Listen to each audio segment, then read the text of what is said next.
Hey guys, it's a Bill Vinci from No Time for Nonsense. It's Monday night. That means we got another great show for you planned tonight. I'm running solo. My son's got the night off, but we are hanging out with Pittsburgh Penguins play-by-play announcer Steve Mears. Steve, how you doing tonight, buddy? I'm great. Thanks for having me. Appreciate it. Absolutely, man. It's good to hang out with you for an hour and kind of hear your story and stuff. But first, before we get started and hear all about Steve, I want to thank a couple of sponsors for tonight's show. Two of our major sponsors.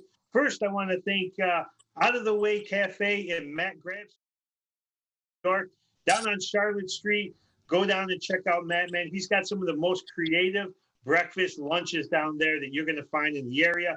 Huge eggs Benedict, pancakes, omelets, plus all kinds of sandwiches. Go down and check him out. Give him a call. He is at 315-733-5060. Put your order in. He'll have it ready for you. And also, I want to thank Geddes Bakery out in Syracuse. Business has been around for a long time, owned by the Pappas family. All the grits, the Italian, the Greek specials. They got the pies, the cannolis, the Italian breads, the baklava, the spanakopita, tomato pie. Definitely call them. It's wedding season, so you can call them and get a free consultation on your wedding cakes, and give them a call at 315-437-8084. Thank you to you guys for sponsoring our show tonight. But now we're hanging out with Steve Mears. Steve, I got to ask you, first of all, buddy, hockey, without hockey right now, what's going on with you? You staying busy?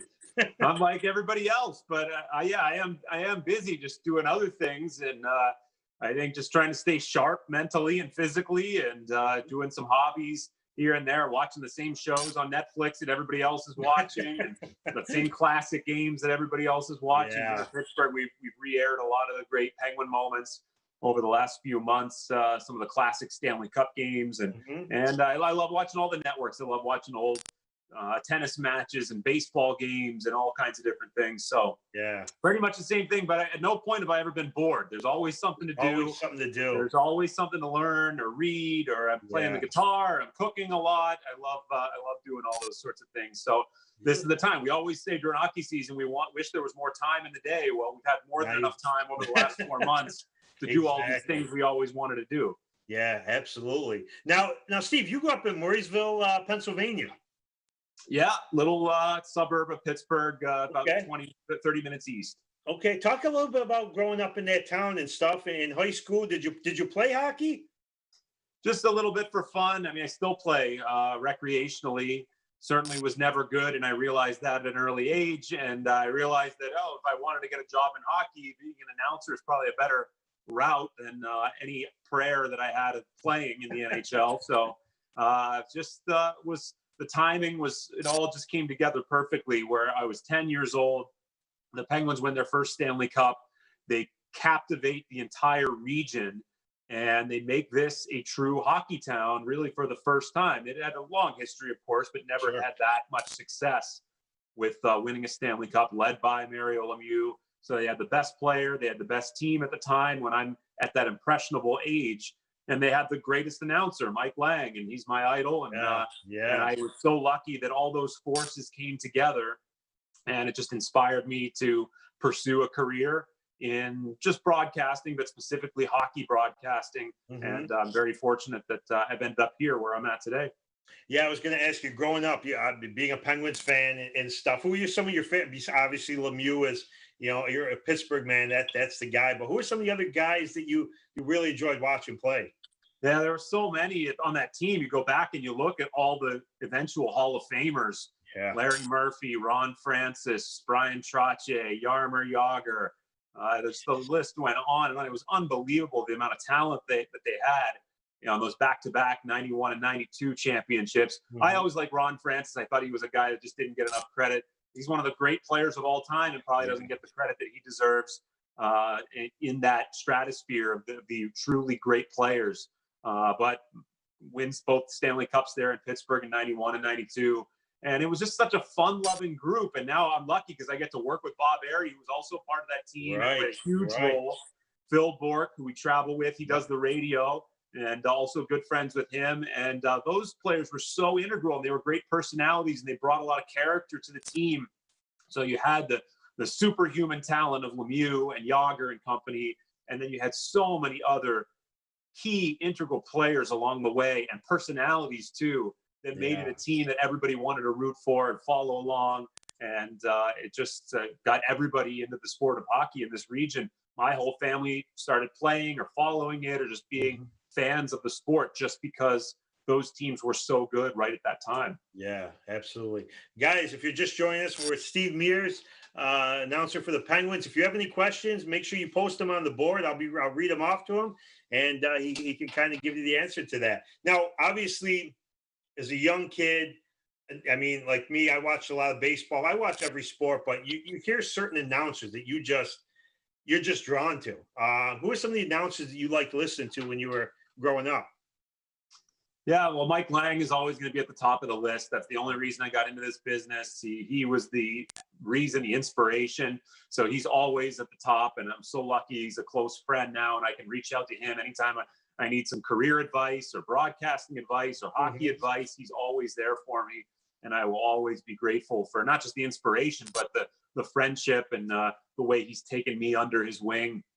And kind of a lot of the same ways Bob Prince took him under his wing when he first came to Pittsburgh in the 70s. Bob Prince, of course, the legendary Pirates announcer, that golden era of play-by-play baseball broadcasters. And Bob Prince was larger than life in Pittsburgh at that time. And Mike Lang comes to Pittsburgh from California in the 70s, and Bob Prince kind of shows him around and teaches him. And Mike Lang's done that to me. So to have that lineage is just such a thrill, and it's an honor. Yeah. But there are so many others, not even just hockey guys. You have obviously Doc Emmerich and Gary Thorne were big names and still are. But there's so many other names. You just try to learn from every single one. And it doesn't even matter if they're doing hockey.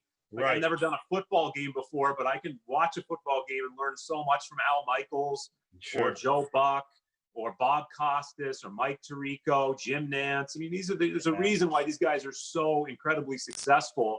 And you see the talent. So they don't have to be doing a hockey game. Right. You just try to be a sponge and take little bits from everybody, and especially other hockey announcers when you make it hockey specific. So you just put them all together, and that amalgamation becomes your style eventually. Yeah, we're talking to a couple guys today about Mike Tirico, and he's just got such a wide, he can go from one thing to another, and that's why I think he's one of the best out there. He just, going from ESPN, coming from Syracuse, and man, he seems to know every sport so well, and it's just I mean, his broadcasting is phenomenal. We were talking. He was doing golf one day. Then next day he was doing another sport, and it's just amazing how talented he is. Yeah, those guys, and him in particular, they make it look so easy. Like they just rolled out of bed and just came right to the rink or the field or the stadium, whatever it was, and they make it look so easy. And it's not. I'm the first one who can tell you it's not easy. Right. If it were, everybody would be doing it, and they'd have a lot of success, and these guys would get passed up. But and plus the amount of preparation that they put into it that never gets seen. Yeah. And to do it on that level, to do multiple sports, I just have so much respect for the guys that do all the sports. And here I am just mostly doing hockey. You've done some other things along the way, but my primary job here is to do hockey play-by-play following one team. And I know that's hard enough. Sure. And there's all the storylines that go into a season and everything. And you have games to prepare for, and we're doing 70 plus games a year. So that's a challenge with all the travel and everything. But the guys that bounce around, and as you said, one day they're doing golf, the next day they're doing basketball, the next day they're doing baseball. Yeah. I just have so much respect. I don't know how you do it, because I have so much other stuff going on. Like I said, I have other things I want to be doing, and I can't follow that many sports all at once. It's I guess everybody's different, but there's no way I could follow that many sports, even as a fan. Right. I just couldn't do it. And then certainly as a broadcaster, where you got to be on point, you've got to know everything or else you'll be exposed. You got to do the homework. And I'm just amazed at some of those versatile guys that do all the sports, and especially in a short time frame. It's amazing. Right. Yeah. Now you went to Bowling Green University. Now you did some play-by-play there. Is that your initial start into broadcasting? Yeah, for real broadcasting. I mean, everybody, I think we grow up, we turn the volume down on the TV when we're kids. And I did a lot of announcing when I played video games. I played PlayStation and Sega Genesis and all the games. And I would be the announcer and drive my brothers crazy. And it was, little did I know, I was getting used to doing a hockey game, like following the puck and following play-by-play and saying those hard to pronounce names. I was getting used to that at a really young age. But yes, going to college, and I picked that college specifically because it's a great broadcasting school, and it was fairly close to Pittsburgh. And little did I know, it just turned out to be the greatest 4 years. They gave me so much of an opportunity just to do games and just to be on the air. I remember doing a sports update, like a 15-second sports update on the college radio station, which maybe one person was listening to. And I was so nervous, but to be in an actual studio and to have the microphone there and have the producer point at you and say you're on, that is something you got to live through.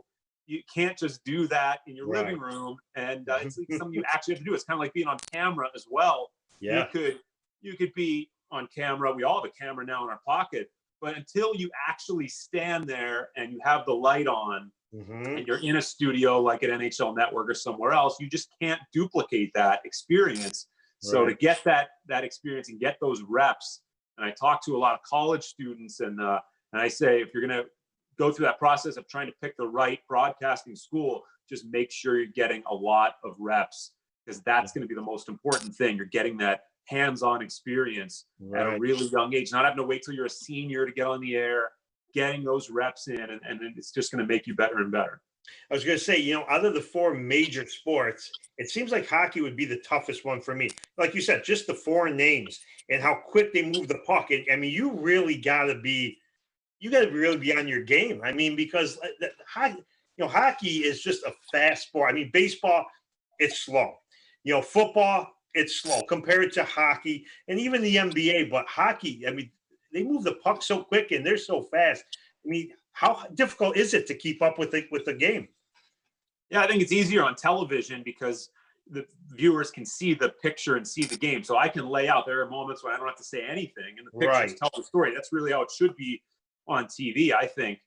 Radio is a little bit different, though. Hockey on radio, to make that followable and to make that sound good and not cluttered and too chaotic, to let it breathe, even on radio, that is a real skill. And the greats like Mike Lang, and there's so many others who are in the NHL doing radio right now, that is truly difficult. And painting that picture, and that's another thing I tell college students all the time, is that you're doing sports on radio, you've got to paint the picture. And we all, in my generation, we grew up with sports on television.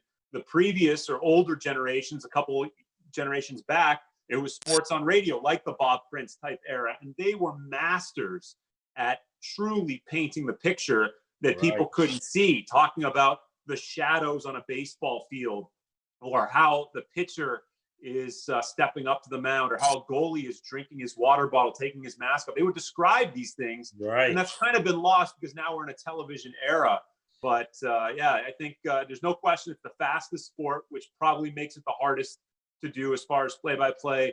But I think a sport like baseball is hard for completely opposite reasons. There's so much storytelling, there's so much timing and pace involved. And I got a lot of respect for the baseball guys too, especially the ones like in the minors that do it by themselves. There's some of the majors like Vin Scully for years, Dodger games by himself.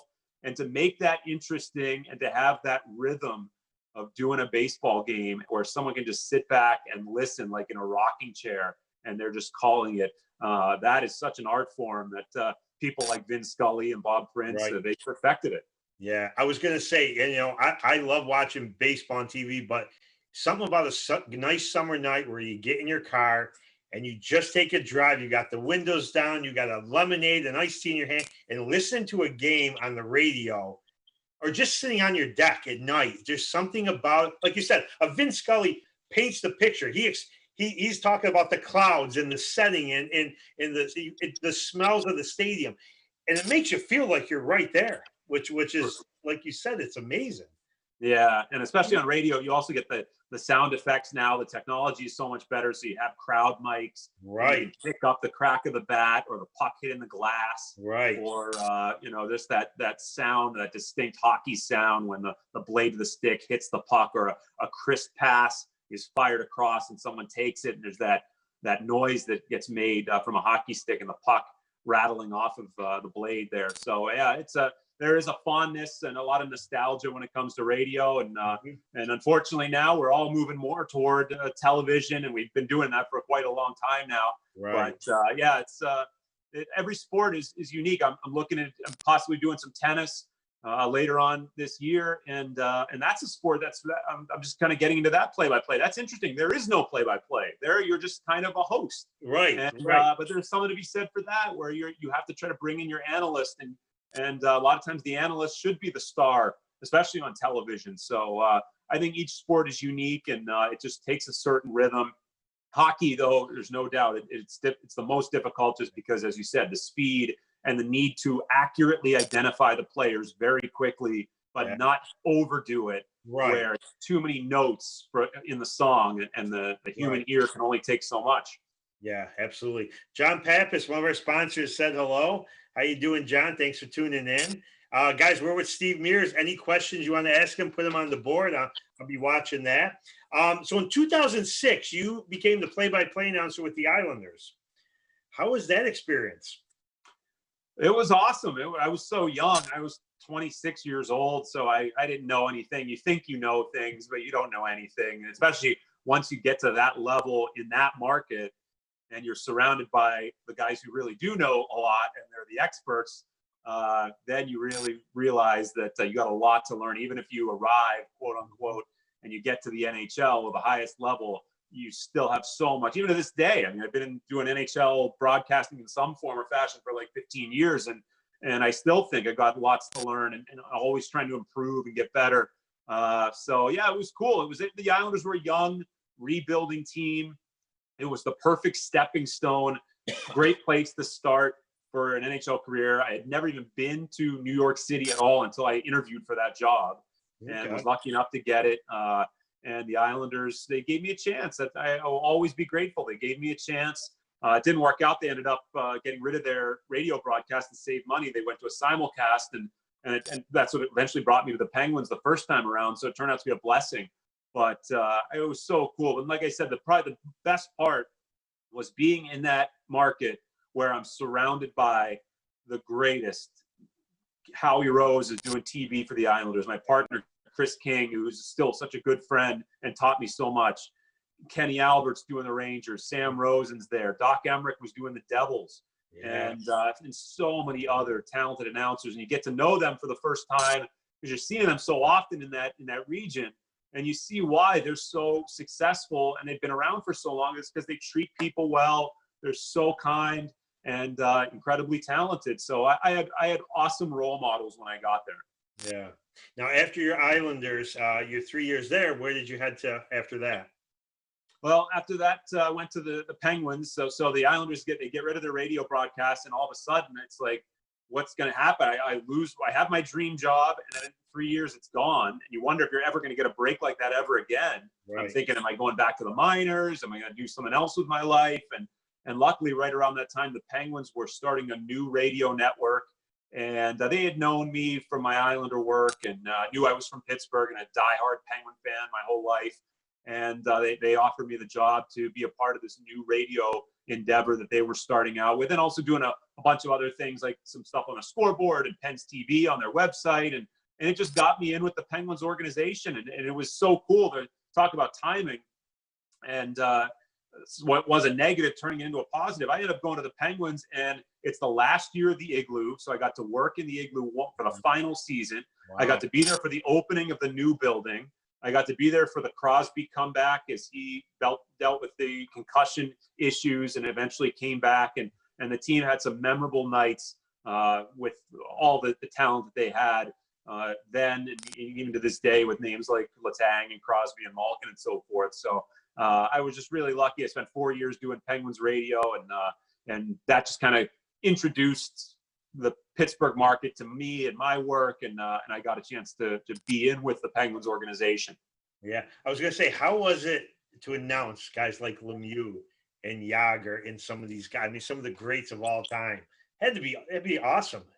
Yeah, I never got to see Mario at the game I was doing. Unfortunately, like I just missed him. Just missed him. But still, it's always a thrill when he's around the building. Like to this day, whenever we're doing we're covering a practice or a morning skate or getting ready for a broadcast. I did call Yager's name many times back then. He was with the Rangers, so and eventually bounced around obviously to a bunch of other teams, but. That was cool just to be in the locker room. I mean, here's somebody I just idolized growing up. Yeah. And he's so big. He's like 10 feet tall when you're a kid. And Right. he's a huge guy. And it's so cool. All these players that you end up getting to interview or just speak with off the record. Joe Sakic, Teemu Selanne, Patrick Waugh. These are all idols of mine. And it's surreal. To this day, whenever you get a chance to interview somebody like that you looked up to, it's you just have to pinch yourself because we all have those heroes, right? If you're in Chicago, Michael Jordan. If you grew up in Boston, maybe it was Ted Williams or Larry Bird or somebody else of the many legendary figures they've had. So we all have those idols we look up to, and you never lose that childlike wonder whenever you're around somebody that was a hero of yours. Yeah. Now, being a Buffalo fan, I loved watching McGillney play. To me, he was just, I mean, Pat LaFontaine before him, but McGillney and certain guys like that, boy. I used to love watching Pavel Bure. I mean, talk about a guy who could get up and down the ice. You mentioned Selanne, Teemu. I mean, these guys were so fun to watch. I mean, like you said, even though you're a big fan of your team, there were just certain guys that you just love to watch. And Bure to me was God, he was explosive. Yeah, he was one of the best. I had a Pavel Bure poster, and I wasn't a Canucks fan or a Panthers or Rangers fan, but he was just so exciting to watch. One of the most dynamic players in NHL history. So I always had respect for those players, even though they might have been Penguin rivals, like a guy like Eric Lindros. I just always, even though he was on the Flyers, you always respected that level of talent. And I think that's one thing about Pittsburgh is they have the respect for, say, a guy like Alex Ovechkin. The biggest Penguin fan hates the Capitals, can't stand their team, and they're obviously they're right in the middle of the rivalry and everything. But the Penguin and Pittsburgh sports fans will give the due respect and will tap the stick and they'll recognize Alex Ovechkin is one of the greatest players of all time. And it's okay, we can hate him and his team, but at some point you do have to just kind of tip your cap. Same thing with Wayne Gretzky when I was younger, and there was always the Lemieux Gretzky debate and everything. But you could enjoy watching both and still be a fan and just a super fan like I was of Mario and they're like Steve Yzerman and Sergei Fedorov, all the great Red Wing teams, Brendan Shanahan. And they're just the list goes on and on. I was so fortunate to be able to grow up in that era where I got to see Gretzky, I got to see him live, and Lemieux and Mark Messier and Brett Hull. So that was a date circled on the calendar when those guys, especially if the guys in the Western Conference, when they were coming to town, I was always trying to make sure my dad got some tickets so we could go down to the Igloo and watch those guys play because it wasn't a regular occurrence with some of those guys from the West. Right. Now, 2012, you went to the NHL Network and you did some Stanley Cup playoffs and the Cup final. How cool was that to do? Yeah, it was great. It was part of the job at NHL Network of hosting. And that was like we talked about all those names and just being a great hockey fan. I don't know if you could have a better seat than the one I sat in for 4 or 5 years with EJ Radick and doing NHL Live over at NHL Network. And we had so many people come through that set. Maybe probably the most memorable one for me was Bobby Orr. And he came into our studio and I got a chance to talk to Bobby Orr. I mean, that's just surreal. It still is to this day. And he was so gracious, incredibly kind.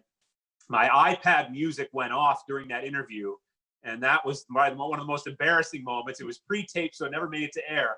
This never happened before, but Bobby Orr is sitting in the studio, and we don't know why it happened. All of a sudden, my music on my iPad just goes off, and it's blasting, and it disrupts the whole interview. we have to stop down. We can't use it. And Bobby couldn't have been nicer. He's like, yeah, I'll just repeat the answers. No big deal. And we still don't know why that, I didn't touch it. We don't know why that happened. But of all the times for that to happen, right. That was one. I just remember that interview, but just how gracious he was and classy. And just all the different people, the big hockey names, whether it was Bobby Orr or Wayne Gretzky or Gary Bettman or like an owner of some kind or a coach, Scotty Bowman. Yeah. So it wasn't just the players. It was just every important figure in hockey came on that show, and I got a chance to speak with them. It was a dream. Yeah, that's awesome. We got a question from Sarah. Sarah wants to know, at what age did you know that you wanted to be an announcer as a young kid? I had to be like 10, maybe 11. So you're lucky when that happens. Some people decide later in life, and that's okay. And I don't think you're too old to do anything. You can always change your course or do something differently, I think, at any point. But you're lucky when that passion is there at an early age, and it's like, I'm going to do this, or I'm going to die trying. I'm going to do everything in my power to try to accomplish this goal. So at age 10, like we talked about before with the Penguins winning the cup right around that time, that I'm following Mike Lang, and I just think that's the greatest job in the world. He gets in for free, and then he gets to talk about the game, bring it to the audience. He gets to travel to all these great cities, and he gets to talk about the sport that he loves. And it's exciting, and the ebb and flow of a hockey season. It's just so many ups and downs. I just thought that was the coolest thing. First and foremost, you get in for free. That was the greatest part as a kid. So that to me, I would say about 10 or 11 years old, I decided this is what I want to do. So I took the requisite steps in high school and in college, choosing the right college, making a plan for getting into the minors, getting a job, and eventually hoping that I would be able to get to the NHL. Yeah. Now, I guess the biggest question, Steve, is what's going to happen with this season, the NHL playoffs? Everybody wants to know. So what's your opinion and thoughts on this? Well, today is a big day. They've reached a tentative agreement, the Players Association and the league, so that as soon as that gets ratified, then everything will be in place to resume play.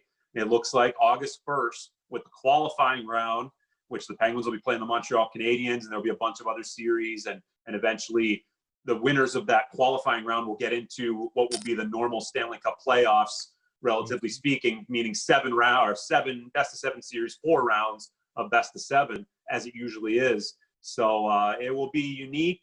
We won't be at the venue. We'll be doing it from a studio, as many broadcasters will here, whether they're in baseball or football or basketball. A lot of the play-by-play guys will be in a studio. They won't be at the venue, which I've done before. And if it means we have hockey back, then I'm all for it. That's fine with me, even though it's not ideal. But I think the plan that's in place right now is the best given the circumstances. It wasn't going to be perfect. We know that. But given the circumstances where you had an uneven amount of games remaining for certain teams who were outside the playoff picture, it wouldn't be fair to eliminate those teams that had 12 games left. Some teams had 10.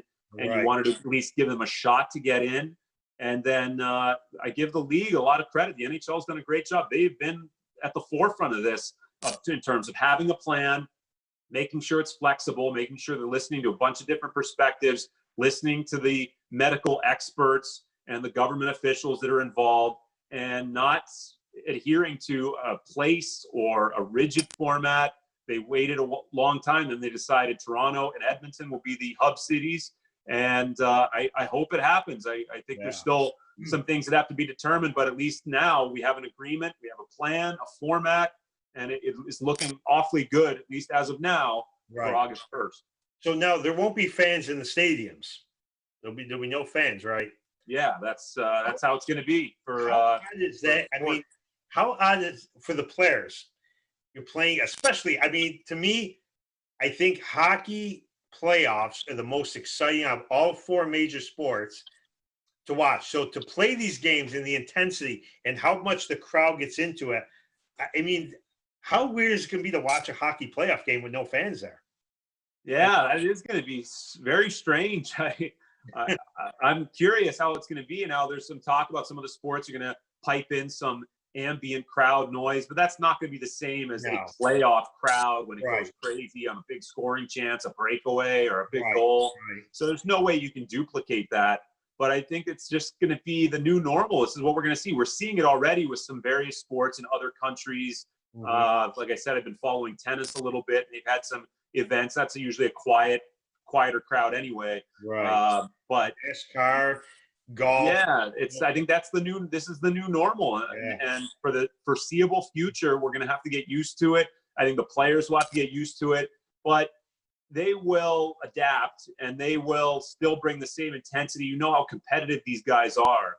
Right. So even though they may not have that extra fuel from the crowd, they still will be going all out to try to win what is the toughest trophy, I think, in all of sports to win. And it's going to be competitive.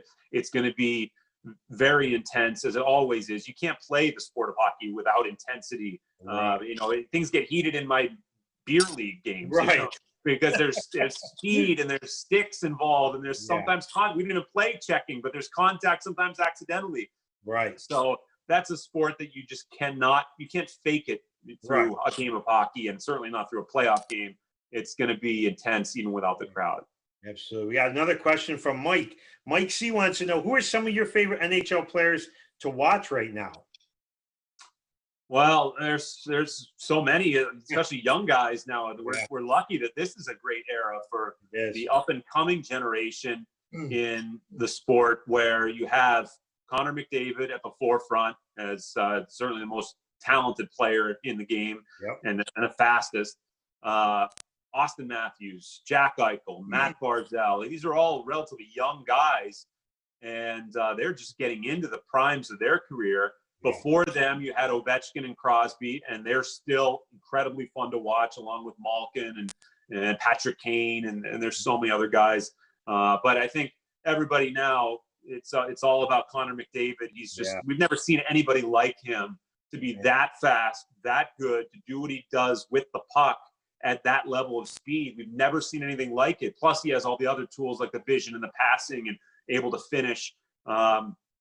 So McDavid, I think, is for your entertainment dollars. He gets the best value no matter what. But Austin Matthews is fun to watch, and a lot of good young defensemen in the game now. So you're talking about your Buffalo Sabres, Rasmus Dahlin. I think there's one right there. Miro Heiskanen in Dallas. Yep. So there's a lot of good young defensemen, but the crop, the main thing is the crop of young players right now in the game. I don't think it's ever been this good, because the training has never been this good. You've got players coming from different parts of the United States, like Austin Matthews from Arizona. So now the sport is tapping into some of these areas where they didn't before. Right. And it's so cool to see. So this is a great time to be a hockey fan. Yeah, absolutely. It's fun. So, Steve, another question I wanted to kind of ask you is, how much prep work goes into before one of your games? A lot of people, I don't think they realize how much work you guys actually got to put in. I mean, it's a lot of homework to go over. So how much prep work do you guys put in before a game? Yeah, it's a lot. It's an all-day process. It's actually more than that, I would say. During the season, we're probably playing on average maybe a game every other day. Mm-hmm. And the night before, I'm doing my best to watch the opponent's last game as much as I can, read as many articles as I can. And then throughout, let's say it's a 7 o'clock game for the next night, that whole day is spent going to the morning skate under normal circumstances, of course, prior to this pandemic, going to the morning skate, talking with players, talking with coaches, trying to get some sense of the storyline going into a particular game, get little nuggets of information, whether they be stats or a little story that you might be able to interject into the hockey game a little bit. But hockey, as you said, is so fast. You don't have that much time, and there aren't that many breaks. It's not like baseball or football where you have stoppages and you can get the storytelling going. Hockey doesn't really allow for that. So the main thing for us is just stay out of the way, and you hope that it's a great game. And if that's the case, a lot of your preparation and stats and all that stuff isn't necessary, because the game just takes care of itself. And I've got to focus on calling the action if it's a close, intense game. But the thing is, as sports are the greatest reality TV show, you have no idea what you're going to see. So you might have a great game. You also might have a 10-1 stinker one way or the other. And you better have a plethora of knowledge and things to throw in there, because no one's going to want to tune in and hear tape-to-tape passing and a 10-1 blowout loss. Exactly. They want to have some type of an analysis of what's going on here, what's the storyline of the game, how are they going to shake this loss off, or how do they build off this big win. So you just hope that it's a good game and you don't have to use all that stuff that you have in your arsenal. Yeah, absolutely. Like, I want to ask you this, what do you do? Like, well, let's try and figure out how to say this one. What is some of your, like, what's your favorite part of announcing? What's your favorite part as an announcer? Well, there are a couple of things. There's the announcer being the play-by-play or the job. Like for the job, I love the travel. I love going to different cities, different restaurants, and I love that part of it. And I love interacting with the fans. I'm lucky in Pittsburgh. I sit basically in the seats. I'm not up in the press box. So for the home games, I'm surrounded by the fans, and it's so cool to talk with Penguin fans. And they're Western Pennsylvanians just like I am, and I can relate. We can talk about the team, and I love doing that. People think, oh, you don't want to talk about hockey. I love talking about hockey. Right. And under any circumstances, it's fun. It's a great job.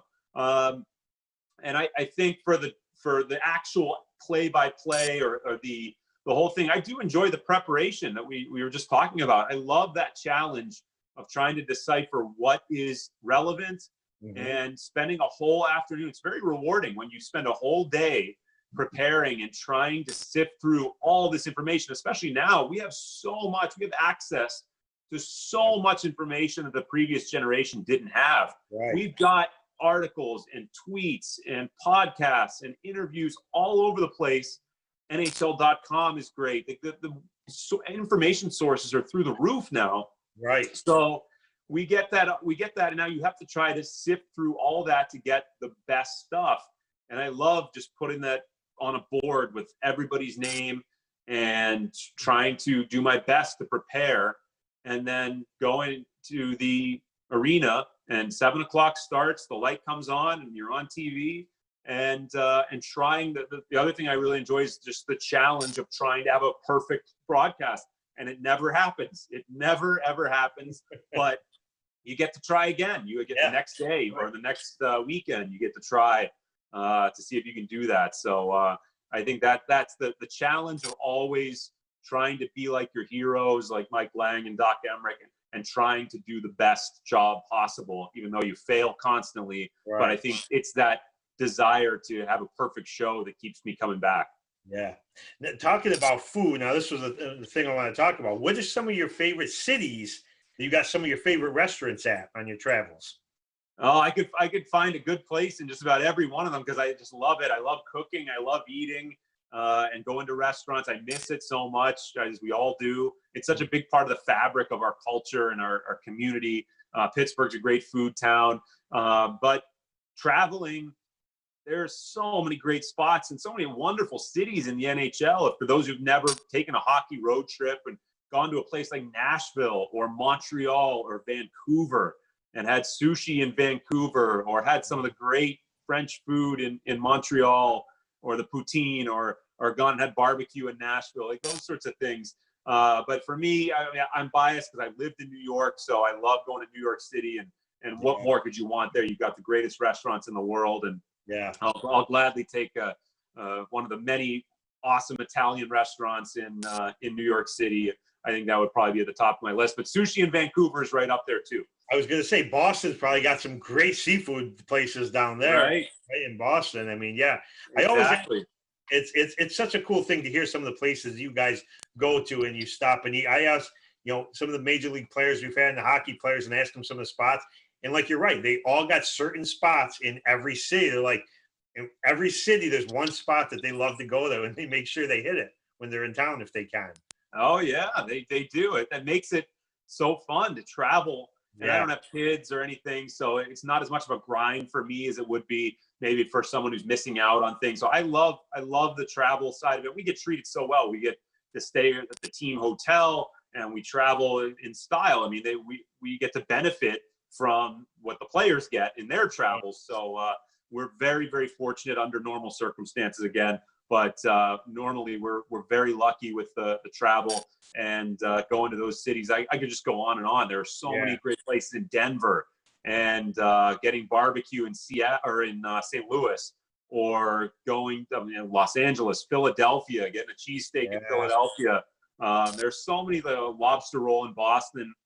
I love those signature foods, the signature food in a particular city. Here in Pittsburgh, we have Permane Brothers. That's the famous one. But I always want to try the signature food. And that quest is always really fun. Yeah, that's cool. So what does Steve Mears do in his spare time when you got in your off season or in between games, and you got any hobbies? What do you like? I know you said you like to cook. What else do you like to do? I'm always cooking, trying different things. I watch the shows. I love watching MasterChef and Gordon Ramsay and Food Network and all the different shows. Started playing the guitar a couple of, or it was last summer. Yeah. So I've been doing that here during the quarantine, and there's always stuff. Nowadays you have so much entertainment at your fingertips with Netflix and the internet, and the amount of podcasts that are out there, great podcasts, amazing interviews. And whether it's satellite radio or things on social media, there's so many things that are out there now to keep us entertained. And I love old-fashioned books, and I've read some great ones here during the quarantine as well. And and also at the same time, just trying to stay sharp mentally and physically, and waiting for hockey to come back. But this is the time. This is the time to do all those things. And whether you wanted to get caught up on a home project, or start learning a new language, or do some type of project that you never had time to do before. Right. And now over the last few months, I've had the chance to do it. So I've focused on music and some different hobbies of mine. But the passion is always for sports and for hockey. And I can't wait till that day when we're back and we're working again. I was going to say, now, if the season starts in August 1st, it's going to carry over pretty good. I mean, is the regular season for next year going to start? I mean, is it going to start in October, or have they talked about that? Yeah, well, it wouldn't be October, because the Stanley Cup final is probably going to be around October. You're looking at starting August, so a 2-month playoff, and getting into October. So from what I've read on the reports, the plan is to begin the next season, assuming everything goes well and things are working smoothly enough. The plan would be for late December, early January to begin the following season, and still try to jam in an 82-game schedule, which I think would be difficult, but they can do it. And it would maybe it alters the hockey calendar forever. Maybe we'd start playing games a little bit more into the summer and starting later. Might be a good thing. You're not up against the NFL as much, right? But we'll see how it goes. I mean, like all these things, and we've seen it time and time again, so many things are up in the air. And maybe you have to have, there are other factors, like the players have to recuperate. You've got to have a draft. You've got to have free agency. So there are a lot of things that have to happen in the off season before you can start up all over again and have a whole new training camp, and then get next season started. But it's looking like, I think the plan is for late December or early January. Hey, maybe they start with the Winter Classic. How cool would that be? Maybe the first the Winter Classic. That's one idea that's been floated out there. Be a great way to kick it off. Yeah, I was listening to Boomer and Geo. I listen to them every morning from 6 to 10, and we were talking about football, maybe not start until the springtime. Well, the conflict with that is, if you start in the springtime, now you got the NFL draft that happens in April. So now you got college kids who are playing their college season. They get drafted, and now are they going to be able to jump right into the NFL all in the same season? So there's it's an interesting concept. Like, I mean, the kid from Clemson is probably going to be the #1 pick next year. Is he going to play a whole season, maybe play in the national championship game? Now the draft comes, the NFL season just getting ready to start. Is he going to get right into the NFL and start playing? But their body needs time to recuperate, and they're young kids yet. So there are some concerns with that moving the seasons. No question about it. Yeah, there are those issues. Hockey is going to be a little bit different, because they just have to play the playoffs, and they have this hub city model where it's Toronto and Edmonton. Next year, though, that's not going to be an option. They've got to have the games that are played in the cities, and that will be something different. Now, that's something baseball is trying to do here now, and I think we'll learn a lot from baseball in their endeavor in this whole thing. and there's still a lot to be determined with that and getting that going and everything. So hockey right now, it's a little bit different. They have the luxury of being in Canada, where the cases have been handled much better, and there are far less. And they have two great cities. They can work with the hotels and the rinks and keep a very tight bubble in Edmonton and Toronto to have this go hopefully smoothly. But it'll be different next year because you want to have, and eventually we want to get fans back in the building, because that's how it's going to generate revenue. And so there's, as with all these things, there's so many things that have yet to be determined, and will be up in the air, and will have to be determined here just based on the experience that a sport like baseball goes through in the next few months. Right.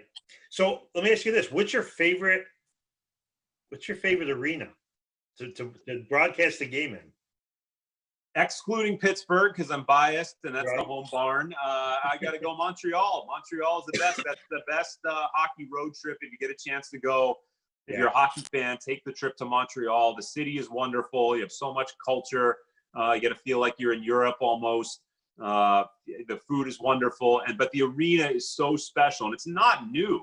It's been around since like the mid to late 90s. But the Bell Center is so special because the way it's constructed, the seats are right on top of the ice.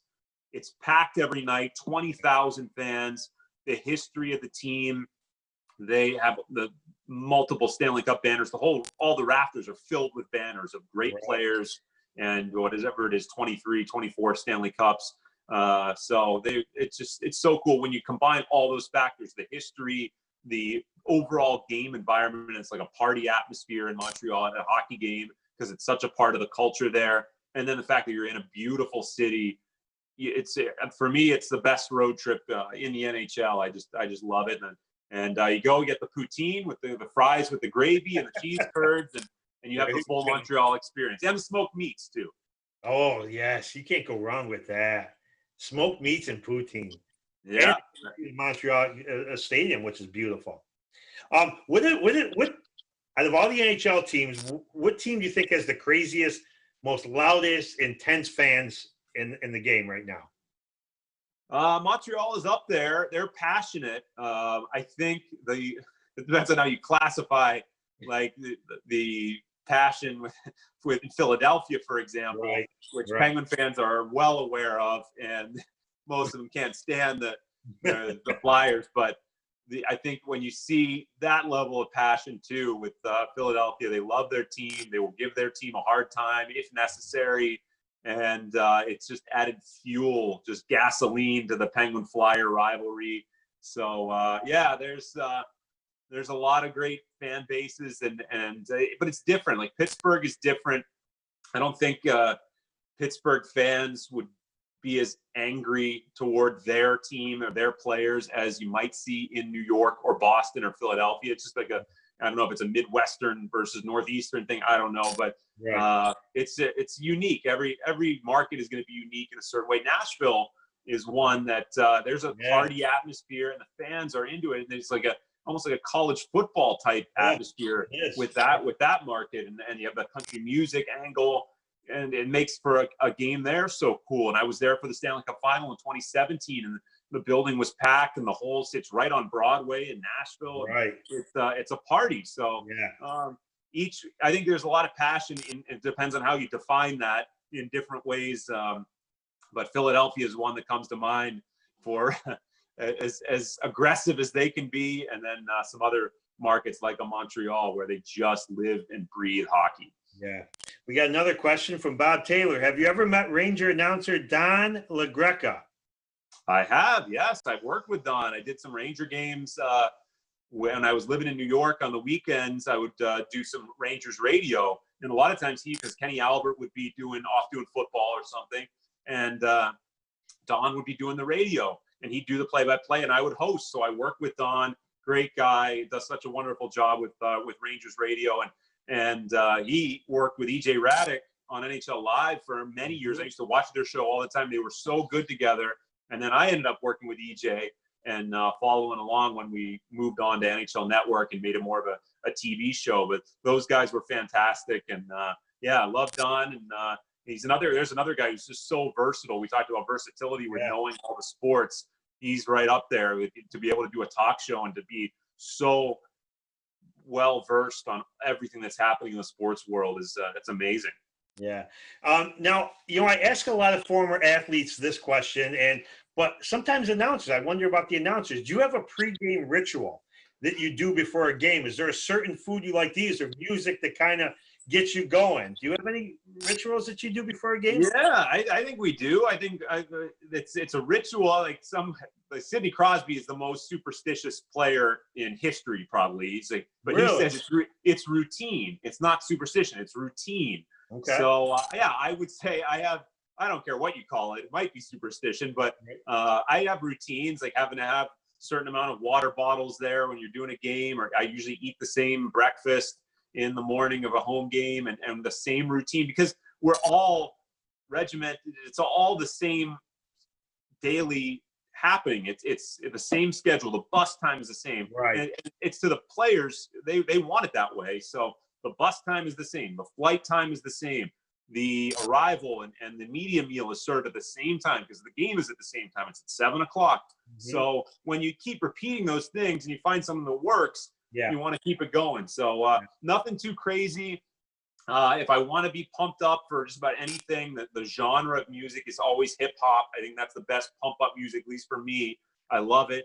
And that's one of the most popular music genres from my childhood in the 90s. So I like listening to that. If I need to get fired up for a game, it doesn't take much, but if I need to get fired up, I'll put on the hip hop station. Okay. So now, you know what, Steve, it's been a great interview. I've enjoyed listening to you starting at 10 years old, calling your Sega Genesis games and playing video games and announce them, which is cool. But now things are going to get a little tough for you down the last few minutes here. You are going to be entering, which you probably have never been in, but the penalty box session of the show. I'm going to ask you 5 questions, and you're going to just answer them as they come to you. So, okay. All right. Let's do it. Steve Mears entering the penalty box. First question, favorite meal? Favorite meal would have to be chicken parm. That's the hockey player's staple. It's like the go-to meal, right? Yeah. And there are a lot of good places. Buffalo, you're a Sabres guy. Jeff's in Buffalo might be the best chicken parm in the NHL. I know It's controversial to say that, and I know there's a lot of great ones. Chefs in Buffalo, you got to go there. I'm going to write that down. Chefs in Buffalo. I go to a game. I love chicken parm. I love veal parm. So yeah, okay. So chicken parm in Buffalo. All right. Yeah. Favorite musician or artist? Who's your favorite band? Oh, wow. It's like I said, hip hop is one of the genres, and alternative rock. I grew up in the 90s, so those were the 2 big genres of music. Probably the artist I've seen the most live would be Jay-Z. Just today, I was listening to a great interview. They had like the new YouTube channel, and great listening to Bono, and he was talking about his career and everything. And that's like, he's a legendary musician that I got a ton of respect for. But there's no way to narrow that down. I mean, I love all the classics. I love listening to the classic station, but as far as like the artist I've seen the most live is probably Jay-Z. Jay-Z. Now we did get a response from Matt Grabsky, one of our sponsors tonight's show. He said Joey's at 307, the best chicken parm in Utica. All right, never been to Utica. I gotta go. I've never been there. I know. If you ever come up to upstate New York, definitely let me know, and we'll get you down to Joey's for some chicken parm. And you come up and watch. You can come and watch our Utica team play up. Yeah, right? Sounds good. I've heard a lot of good things about the town. I think in college, the furthest. I'm trying to think of where I went in college. Like we went to like Albany for or RPI. We went to Rensselaer and did some games in RPI, but I never really went to Utica and or Syracuse. I almost went to Syracuse. I thought about going to Syracuse, but didn't end up going there. And whenever I'm there, I would love to go. It sounds like a great place. Yeah, well, definitely. And you stop and see a little of the Comets game and see former goalie Rob Esch, who's former Flyer. Yeah, another Flyer. Okay, so we'll keep an eye on that when you get some free time to come up this way. Favorite moment as an announcer in your career? It's topical. They just aired it on NHL Network on the 4th of July. I think probably one of the highlights and maybe the most memorable was the gold medal game of the 2017 World Juniors. I think it's the most watched thing ever on NHL Network. And U.S. against Canada. It was at that building I talked about in Montreal at the Bell Center. And it was such an exciting game. Those World Junior games are so fun because the players are young and the ebb and flow of the game is crazy. No lead is safe. And the game goes to a thrilling overtime. They don't decide it. It goes to a shootout and Team USA ends up winning it. And it was so cool, like to do that type of a game where you knew everybody in the hockey world was watching. It was a Thursday night prime time. And I was real happy with the way the broadcast went and the fact that Team USA won. And a lot of those players are in the NHL now, like Charlie McAvoy and Jordan Greenway and Thomas Chabot. And there are so many young players who have graduated now and are playing in the NHL. So for me, that's definitely one of the most memorable moments of my life. Okay, so bucket list partner in a game. Who would that be? If you could announce a game with one guy on your bucket list, who would it be? Oh, wow. Does it have to be a hockey guy? It could be anybody. Anybody to sit in the booth with for one game. Who would it be? I would want to do a game with Harry Carey. Ooh. I think that would be an experience. Can you really picture Harry Carey announcing a hockey game? That would make it that much more fun. It would be fun. I would love to hear that, wouldn't you? I could bring Harry back. I would love to have him announce the names. Yeah, well, I can help him out with some of that, and I would love to meet him. So if we could bring him back, that would be cool. So yeah, like again, we talk about that golden era of baseball announcers. He was one of them right there. Vin Scully, Ernie Harwell, Bob Prince, Mel Allen.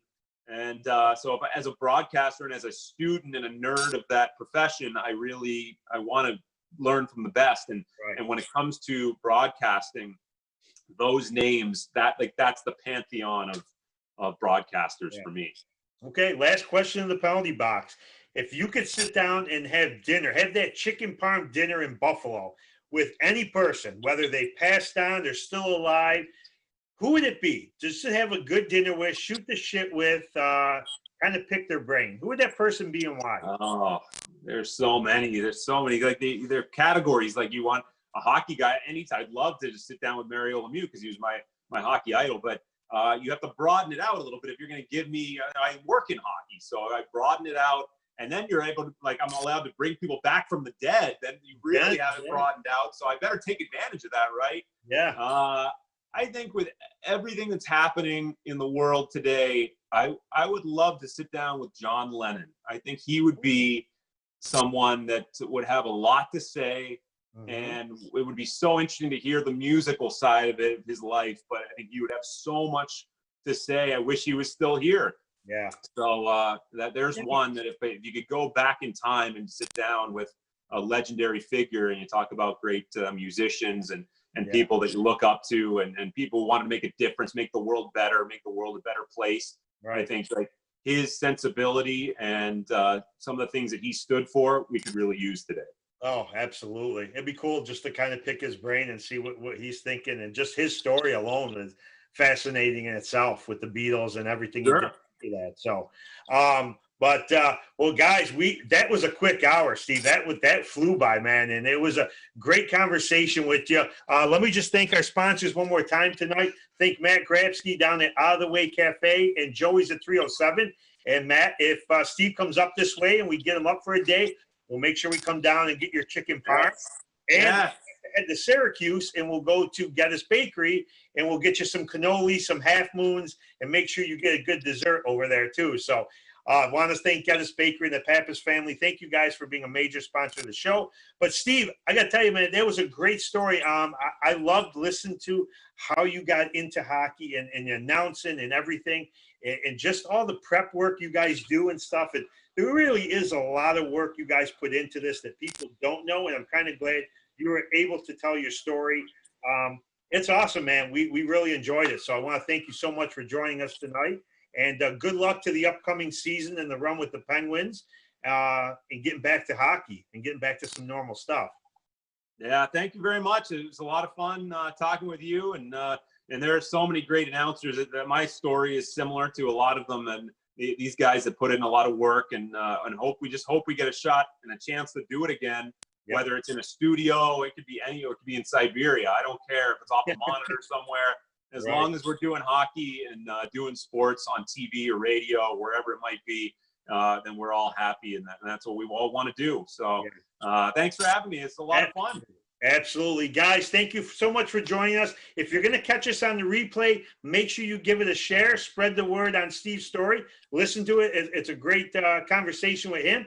And join us next Monday night. We actually got John Pappas from Geddes Bakery will be joining us, and we could talk about the family's history behind the bakery and all the good stuff.